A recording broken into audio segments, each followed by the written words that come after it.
Salut à toutes et à tous les amis, c'est Shigeki. Aujourd'hui on se retrouve pour une nouvelle vidéo animée où le protagoniste, et pour la prochaine vidéo on va un petit peu changer car elle sera sur les animés à voir pour l'été 2020 que je suis déjà en train de préparer. Comme d'habitude, avant de commencer, je vous invite à lâcher un petit pouce bleu sur cette vidéo si vous aimez mon contenu et d'aller vous abonner à la chaîne secondaire où je vous présente pas mal de mangas et manhwas intéressants. Bref, c'est parti les amis pour 5 animés où le protagoniste est une légende mais personne ne le sait. On commence avec Shōyū où l'histoire nous entraîne dans le quotidien de 7 lycéens qui, suite à un accident d'avion, se réveillent dans un monde différent où la magie et les hommes bêtes existent. Malgré cette situation où la majorité céderait à la panique, ils construisent une centrale nucléaire dans un monde sans électricité et contrôlent l'économie d'une grande ville en très peu de temps. De plus, ils déclarent la guerre aux nobles corrompus pour le bien de leurs bienfaiteurs. En réalité, ils ne sont pas des lycéens normaux car chacun d'entre eux sont des élites se tenant au sommet de la politique, la science et la médecine. Ainsi débute l'histoire de ces personnes possédant la plus grande sagesse de la Terre qui, sans aucune retenue, vont apporter une révolution dans un monde fantastique. L'anime a pour genre action, aventure, comédie, drame, fantasy, romance, pour thème autre monde, magie, scientifique et compte un total de 2 épisodes.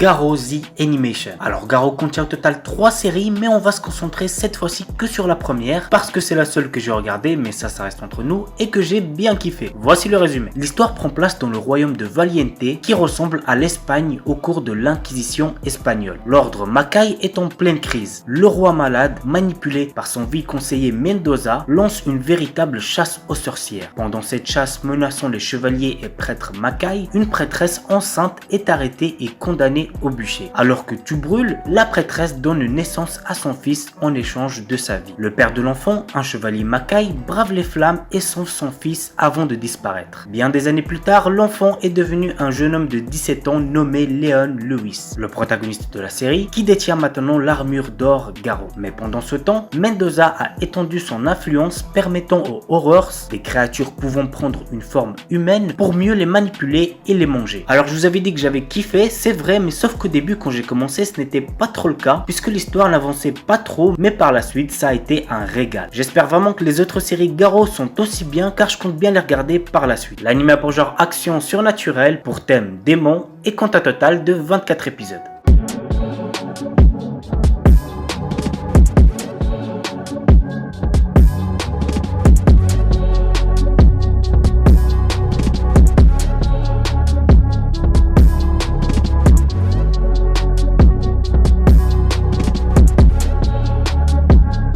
Arifureta. Il y a beaucoup de chances que vous connaissez cet animé car il avait eu quand même un grand succès lors de sa sortie, mais perso je vous le cache pas que j'ai moyennement apprécié et je précise au cas où que l'animé est déconseillé aux moins de 16 ans. Hajime Nagumo, véritable souffre-douleur car il se fait souvent bolos par ses camarades, se retrouve transporté avec toute sa classe dans un autre monde. Alors que ses camarades acquièrent des techniques de combat ultra puissantes, Hajime se retrouve doté d'une modeste compétence. Suite à la malveillance d'un camarade, il est laissé pour mort dans un labyrinthe. Hajime, désespéré et le moral à zéro, trouve tout de même le moyen de devenir plus fort et fait une rencontre qui va changer son destin, la vampire Yue, qui compte à eux deux transcender ce monde. L'anime a pour genre action, aventure, drame, ecchi, fantasy, romance, pour thème autre monde, harem, magie, monstre, vampire, et compte un total de 13 épisodes.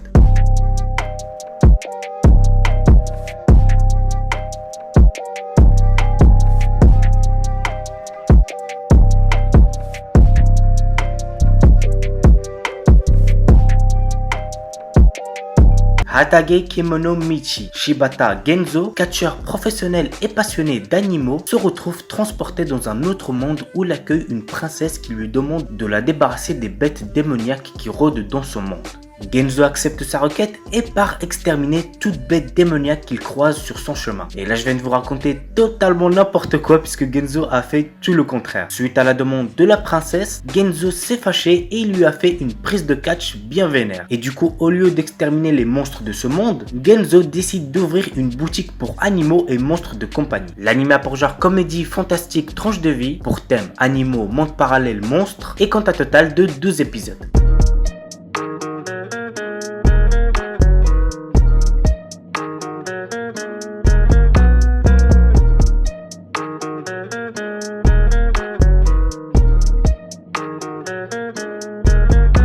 Et on termine les amis avec Star Driver Kagayaki no Takuto, un animé mecha. J'en présente très rarement alors que je connais pas mal, c'est un peu dommage. Mais bref, du coup, de quoi ça parle? Sur une île en forme de croix, au sud du Japon, existent de mystérieuses ruines souterraines dans lesquelles se cachent de gigantesques robots humanoïdes nommés Seabodies. Dans l'ombre, Order of the Glittering Star Cross kidnappe une jeune fille du nom de Wako Agemaki. Leur but? Rompre le sceau grâce à Wako qui est la clé pour activer ces robots. Takuto Tsunashi est un jeune garçon nouveau sur l'île, venu avec son propre Seabody pour sauver Wako. L'anime a pour genre action, comédie, drame, psychologique, romance, school life, science-fiction, surnaturel, pour thème combat, école, magie, mecha, triangle amoureux, et compte un total de 25 épisodes.